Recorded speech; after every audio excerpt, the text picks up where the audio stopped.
here move out. We're seeing wholesalers move out here, and we're seeing businesses leave. So as this government tries to say that they're doing the things that will help, it's not really affecting us. It's not affecting us in a positive way. So as we keep on seeing these changes made and hoping that the government will do some things positively to make sure our economy grows and the young people here can stay here, it's not happening. It's simply not happening. And I just ask anyone that may be watching this today to sit down and look where your money is going today. Compare it to where it was 2 or 3 years ago, and you're going to come up with an awful shock. Because if you made the same money 3 years ago, or close to the same money, or even make a little bit more money today, you still do not have as much disposable income. And if you don't have disposable income, that means you can't support the local shops around that you deal with. You can't do renovations to your home. So home renovations thing goes down. The price of housing, the ability to sell houses in HRM is dropping here. It's dropping. It's a sign of the economy being in such bad shape. I got several friends that have homes on the market now below what the market value is, and looking at that and wonder why their homes aren't selling, because people have no confidence in the economy, absolutely none. So as the economy gets worse and worse in the province, it's going to make us wonder how we're going to keep young people in Nova Scotia. And Madam Speaker, I'd like to adjourn the meeting to give the government time to proceed to tomorrow's business. The opposition leader, House Leader Opposition, I will take my place at another day and talk further on this bill. Thank you. Thank you. The question is to adjourn debate on Bill number 97. All in favour say aye. Aye. Those opposed nay. The motion is carried. I now recognize the Honourable Government House Leader. Thank you, Madam Speaker. Madam Speaker, that concludes the government's business for today. Our hours tomorrow will be 2 to 6 p.m. And now I'm turn over to the House Leader of the Official Opposition to announce business for tomorrow. I recognize the Honourable House Leader of the Official Opposition.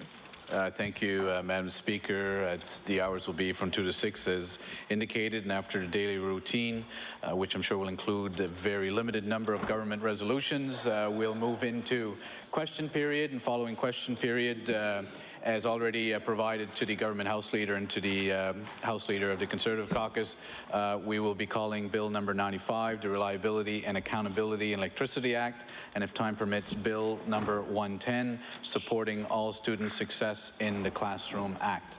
And with that, Madam Speaker, I would move that the House do now rise and meet again tomorrow from the hours of 2 to 6 p.m. Thank you. The motion is that the House does now rise to meet again tomorrow, November 7th, between the hours of 2 and 6 p.m. All in favour say aye. Aye. Those opposed nay. The motion is carried. It's now the moment of interruption. I now call under Rule 5.5, as read earlier today, resolution put forward by the Honourable Member for Hants West. That reads, therefore, be it resolved that all members of this House of Assembly condemn the NDP government for botching the process of setting new electoral boundaries and for letting the people of Nova Scotia down by interfering in what was supposed to be an independent commission. I now recognize the Honourable Member for Argyle. Thank you very much, Madam Speaker. It's my pleasure to stand and speak to this resolution. It's almost, this is starting to feel a little bit like the movie Groundhog Day, where the same day just keeps repeating itself, and it seems like this discussion just keeps repeating itself because, quite honestly, Madam Speaker, is the fact that it is an important issue that sits before us. And we have seen some movements as of late by the government to try to frame a discussion, to try to get control of the issue of boundaries once again.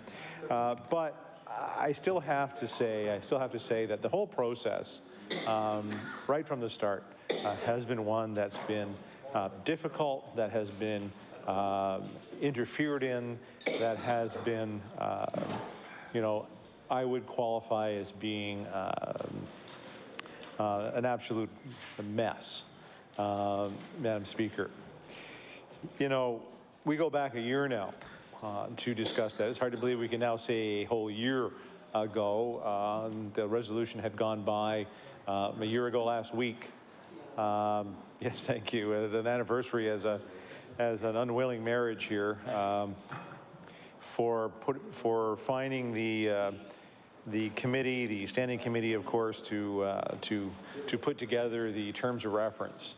And the famous terms of reference issue is one that I think we have taken the offense to. I think there's always a better way. It doesn't matter how things roll out. It doesn't matter how good sometimes things may roll out. There's always a better way to come to consensus on certain rules, regulations, proceedings, what have you. And our contention almost a year ago, over a year ago, was that there should have been issues that we as political parties should have got together and got into a room and, you know, duked it out there and come up with a terms of reference that all parties could have lived with in order to set the independent commission down its road to consultation. Madam Speaker, you know, that didn't happen. The government was, heavy-handed is the wrong word, but they took it upon themselves to develop a terms of reference that were difficult, that were contrary to what we had heard when we went on our roadshow, that were contrary to what the commission heard when they went on their roadshow. And that, I think, is what constitutes to a botched process, a difficult process that no one is happy with.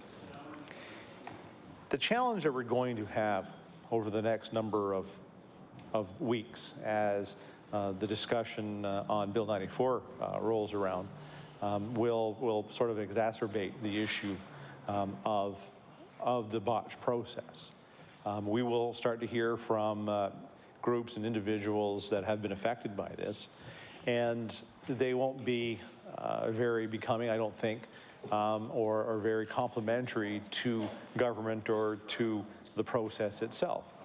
We're, of course, going to hear from the individuals in Shelburne County who were caught offside by a process that has been intervened and influenced by government to come up with a certain outcome. Shelburne County got caught aside. And what we're going to see from them are people that are unhappy, that are going to talk about history, that are going to talk about communities of interest, that are going to talk about boundaries and communities of interest.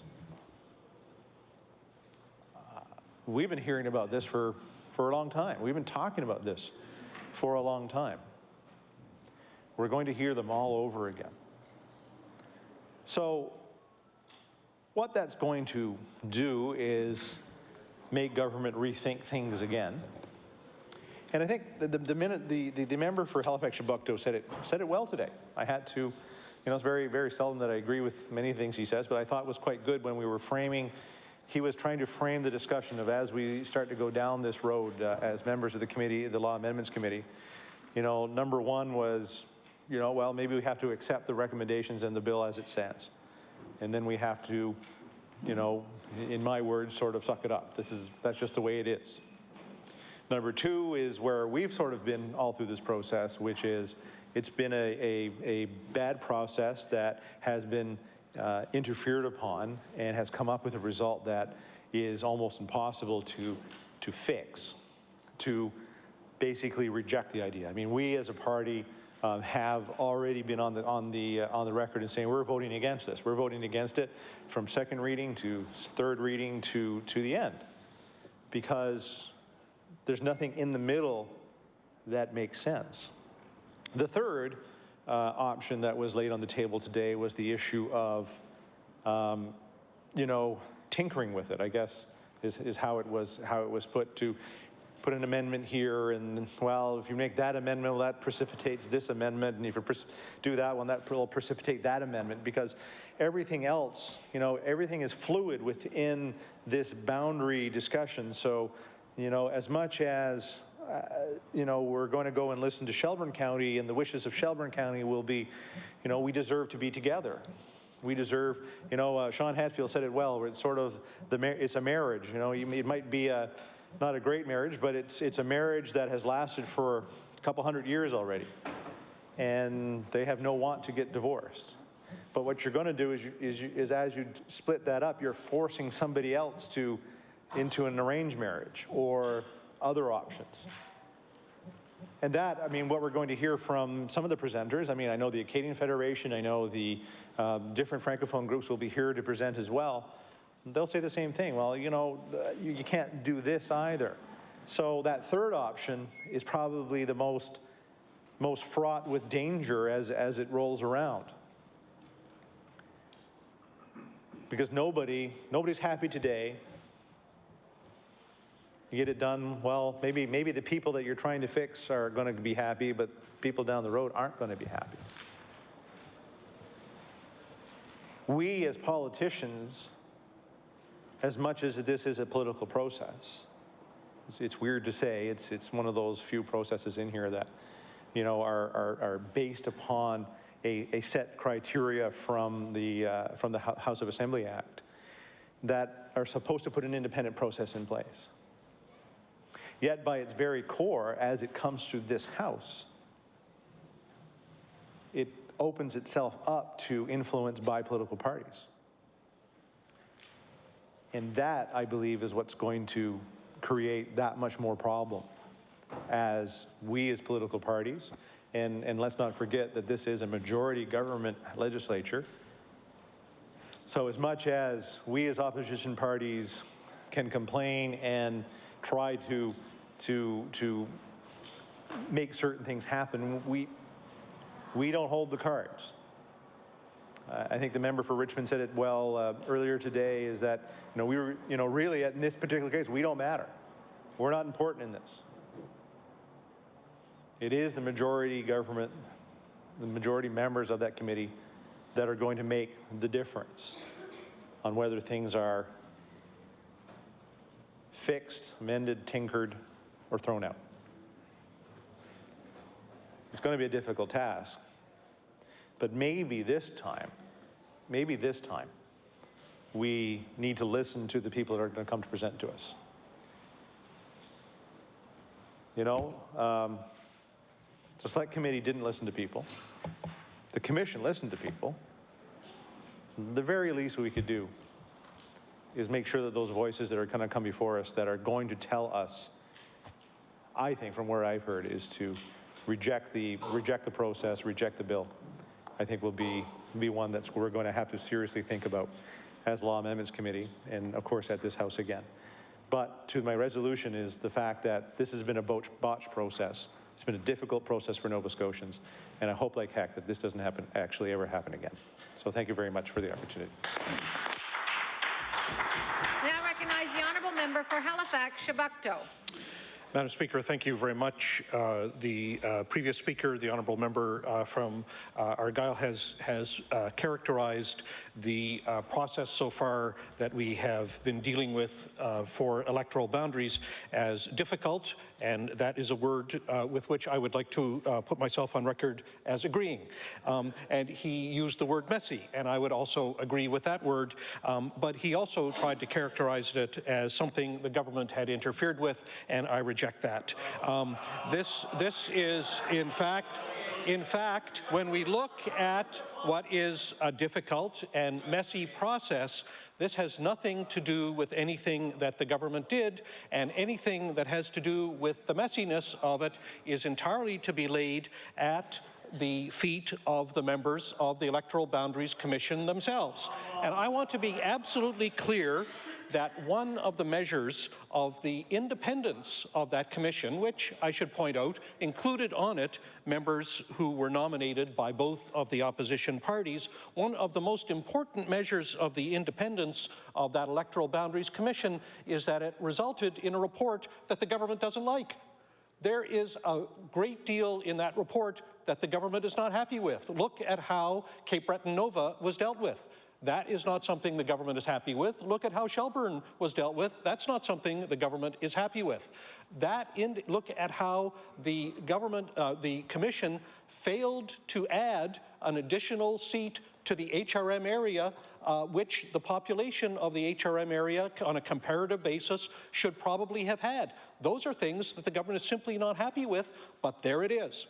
Now, it's a messy process. It was a difficult process, but it wasn't interfered with. Now, we're debating this on the same day as our neighbors to the south of the 49th parallel are engaged in a great election for their president, for some members of their Congress.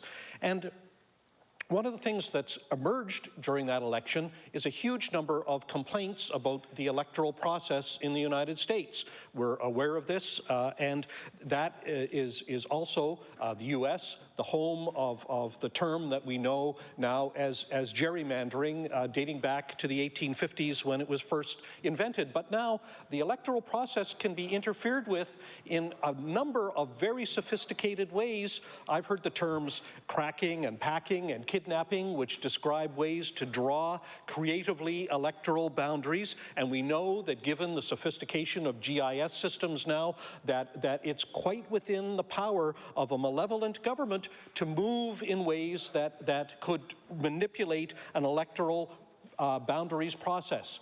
But you know what? That hasn't been what's been going on here. That is simply not what's been going on here. And I want to put on record next a little bit of history in Nova Scotia. Madam Speaker, it was in fact only 1991 that for the first time we had any independent electoral boundaries commission. That means that this is only the third independent electoral boundaries commission that Nova Scotia has ever had. Prior to that, in 1978 and 1981, there were rudimentary attempts to move in that direction, but really this is only the third time that we've had a truly independent electoral boundaries commission. Of course, it happens only every 10 years, which means that everyone has very limited experience with this, and you have to come to grips with it when it comes forward. And I said, and will repeat, that I believe that the Electoral Boundaries Commission this time managed to make a pretty big mess of this all on their own, and they did it without government interference. And in fact, let me point out one of the most egregious messes that emerged from the Electoral Boundaries Commission. It was in its second interim report when it made certain proposals with how to deal with the town of Yarmouth. What an incredible proposal that was. That resulted in thousands of people turning out to complain in the town of Yarmouth about that. The government didn't like that. Nobody liked it. If we had some kind of interference with the commission, that wouldn't have happened, but that is just a big indicator of the messiness of this process.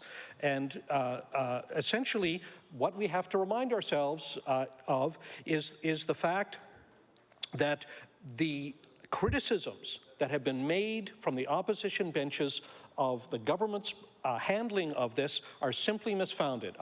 The first and most important point there is that the results, the final results, contain those elements that I indicated before. The fact that Nova, the fact that Shelburne and Queens were handled the way they were, the fact that there's a reduction, a simple reduction to 51, which has resulted in not enough seats in the metro area. All of those things are things that are not appealing to the government. We have to remind ourselves to that. The second thing I've heard from the opposition benches is that the government set up this commission in a way because the government was hostile to the Acadian population. And I have to say that has to be rejected immediately. The question that is posed on the other side is to imagine members of the Acadian community saying, what did we ever do to you that you took such a hostile approach to us? Let me point out the most important fact about that. The constituencies of Clare and Argyll and Richmond have not disappeared in this process. They still exist, and they still exist as predominantly Acadian constituencies. Their boundaries have changed. What has changed is the protected nature, which means that they are not any longer going to be allowed to deviate from the plus or minus 25% level that prevails for all other seats.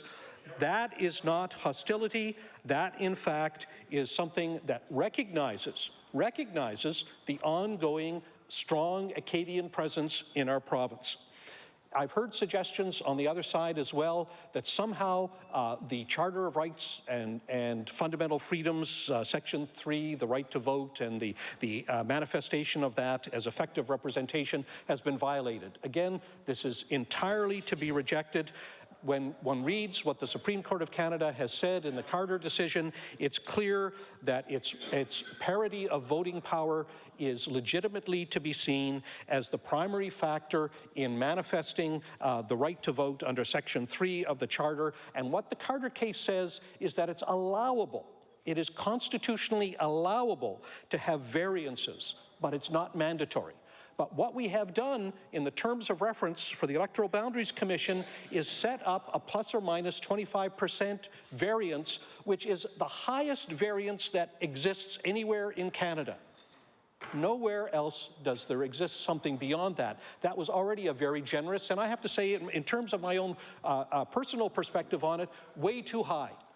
If you read what the Utility and Review Board did for municipalities, they said that the plus or minus variance that's tolerable is plus or minus 10% because that works closest to parity of voting power. And I have to say that's how I read the Charter and what it offers us and the guarantee that's offered to us. So I have to say that there is nothing that I have seen in the process at all that even remotely brings us to a conclusion that suggests that there has been government interference in this. And if the point is that the Attorney General pointed out to the Commission that they had failed to fulfill their mandate, he was entirely correct about that. And the dissenting member in the first interim report, Professor Jill Grant, pointed out to her colleagues at the time that it was wrong, and the rest of the Commission actually, upon more mature consideration, ended up agreeing that that was the case. There was one dissenting voice at the end, but that the majority of the Commission understood that that, in fact, was what they had to do, that it wasn't a guideline, it wasn't a suggestion, that the terms of reference as set by this House were binding on the Commission, and I have to say that I believe that it is entirely correct. The situation this leaves us in is not a question of whether we assign blame to anyone in particular. The question is, what are we going to do now? And I want to thank the member for Argyll for laying out realistically the three options that I articulated earlier today. We have to decide as a whole, this House has to decide as a whole, are we going to accept the report as it is? Are we going to reject it and start all over again? Or are we going to tinker with it? Now, that is a complex question for an adult conversation. It's not a question of blame. It's a complicated question that we will all have to engage with, and I look forward to further debate about this as we proceed through the House. Thank you very much. I now recognize the honourable member for Richmond. Well, thank you, Madam Speaker, and I'd like to take the opportunity to maybe bring us back to reality from some of the fantasy land that we were just brought in, because I was a member of the Select Committee. I don't believe the member who just spoke from Chebucto was. Therefore, for him to say he's not aware, then maybe he should look exactly at the transcripts of the Select Committee. But that might be a challenge, because right now the government's refusing to release the transcripts. So I know that the Mayor of Halifax, Chebucto, is a learned colleague in the law, and that I'm sure he would want to read what was said prior to stating in this House that he has seen no evidence. Well, naturally, as a lawyer, you'd want to actually read what was said before making such a determination. So I think it's a bit disingenuous for him to stand in his place and say that the opposition's concerns are unfounded when he was not sitting in the committee room. What was it, December 23rd? I think was for one of the meetings, and on December 31st. for the final meeting. So he may want to take the opportunity to read, if the government allows the release of the minutes from our meetings, to see exactly what was said. What's interesting as well, and I'm glad there was a member for Halifax-Chebucto who spoke tonight, is that what he failed to mention is that he was a member of the Select Committee back in 2001. He was a member of the Select Committee in 2001 that looked at the terms of reference, had the 25% variance. I don't remember him objecting to it back then. He says he doesn't like it now. He wanted it only to be 10, which would be interesting to see what the riding of Guysborough would look like with a 10% variance. But anyways, what's interesting as well is that he was also a member of that Select Committee that set the terms of reference that allowed the notwithstanding clause that beyond the 25%, if for purposes of the promotion of the Acadian culture, African Nova Scotians, or geographic size, that you could go beyond that 25%. So that was there in 91. It was there in 2001. He was a member. And I looked again to see, did he say something at the time? Did the mayor of Halifax-Chebucto said voter parity is not being addressed? Well, I was.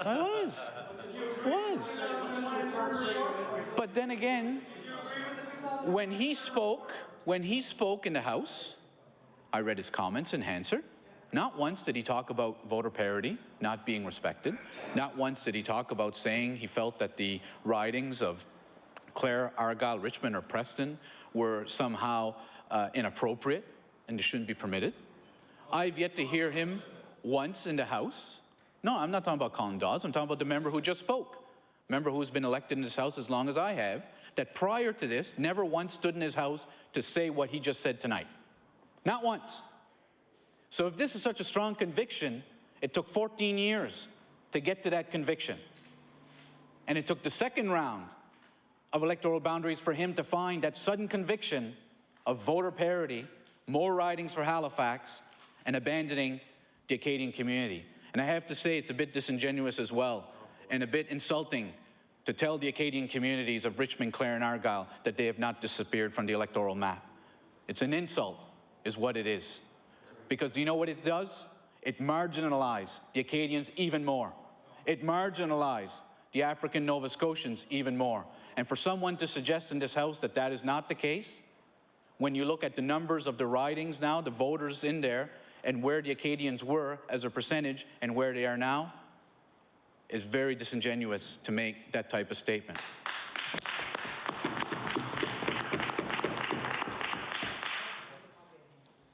Madam Speaker, the NDP have had since 2001 to tell Nova Scotians that they think what was done in 1991, 2001 was wrong, that the terms of reference were fundamentally flawed and they should be changed. So we could have had a debate on that. Had the government, 3 years into their mandate, at one point said, look, boundary review's coming up. We don't think the terms of reference used before are appropriate. So let's talk to the Acadian Federation, let's talk to the Black Cultural Society, let's talk to other groups and say, what's we have now is not working. So let's see if we can have, I think the Mayor of Halifax-Chebucto said, an adult discussion. Let's see if we can have an adult discussion with these groups to see, is there another way? Is there a better way that we can still respect the intent in 1991 and 2001 when we're going to do the process this time? That would have been responsible government. That would have been leadership.